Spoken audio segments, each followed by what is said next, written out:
So I wanted to show an N4000A monitor. It came in a little bit damaged.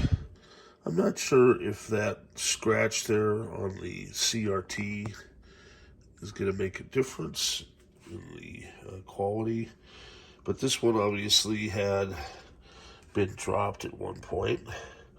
So it's got, in the corner, it's got these 4 brackets, and the cover was loose because these had been broken off at some point. And that's what led me to investigate this thing further and pull the cage. And often when these arrive, people will use packing peanuts. As a tip for the person you're sending it to, if you put a plastic bag over the monitor, it keeps the packing peanuts from winding up inside. Now, I buy these cans of Dust Off, 4 packs over at Sam's Club. You save quite a bit, but somebody has got into my 4-pack here, and so now I have one that's missing the cap. The second one is missing the guidance straw, and the other 2 are MIA. So for them, it's like, oh, we got Dust Off. Let's just use it for whatever.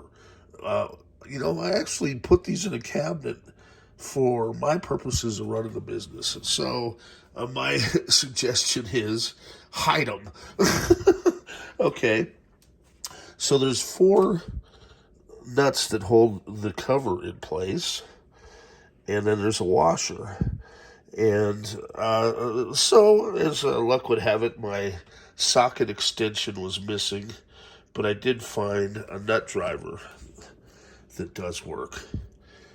And let's see if I can focus on what size it is. It's an oddball because it's not. I'm sure a metric one would work fine, but I think this is like 11/32.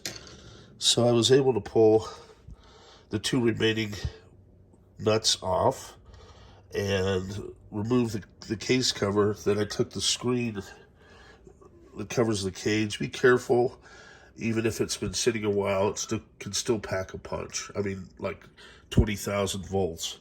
And there's a way to discharge it. This one's been sitting so long, I'm not too worried about it. But because I'm going to have to get probably super glue to super glue these 2 back to the corners, I'm going to move on to another monitor that gives me a better chance. I did try a second monitor, and all the controls for adjusting are back here. And I do have the original docs on how to adjust. But someone had turned the brightness all the way up and the contrast. And I believe it was the vertical hold on 3 monitors somewhere along the way. I think it must have been sabotage. They still have lots of brightness, and I should be able to adjust them. But again, that's a project for another day. I'm just trying to get a working monitor so I can ship some systems.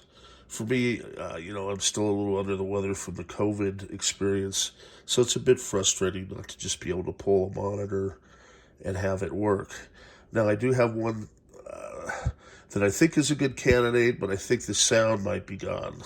So I may have to pull a good sound card from another monitor. So it's a labor of love, basically. And this project is going to be set aside, which I really don't like doing, but I'm just trying to get something done today as far as just a working monitor to connect to a cube so I could get Neil's cube shipped to him. Okay, thank you, and have a good day. All monitors aren't like this. This one's had a little bit rougher handling in the past, so I could also tell because the logo was missing on the front, probably a university monitor, whereas personal monitors, they tend to be in better shape. Okay, have a good day. Bye-bye.